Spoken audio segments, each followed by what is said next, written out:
रोजच्या आपल्या त्याच भाज्या थोड्याशा वेगळ्या पद्धतीने करूया। तर इथे मिक्सरच्या भांड्यामध्ये 3-4 चमचे सुकलेल्या खोबऱ्याचा कीस घेतला, 1 चमचा गरम मसाला, 2 चमचे कांदा मसाला, 1 चमचा काश्मीरी लाल, आलं लसूण आणि कोथिंबीर घालून वाटण करून घेतलं। हे वाटण प्लेटमध्ये घेतलं। 2-3 चमचे भाजलेल्या शेंगदाण्याचा कूट घालायचा आहे। याच्यामध्ये थोडंसं मीठ सुद्धा घालायचं आहे, मी मीठ विसरले होते।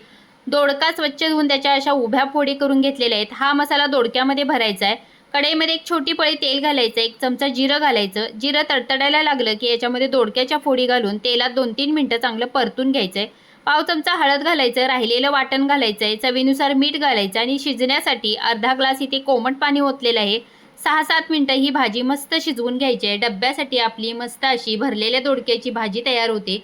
नेहमी तीच दोडक्याची भाजी खाऊन आणि डब्याला देऊन जर कंटाळा असेल तर ही भाजी नक्की ट्राय करा, खूप छान लागते। आणि रेसिपी आवडली असेल तर चॅनलला सबस्क्राईब करायला विसरू नका।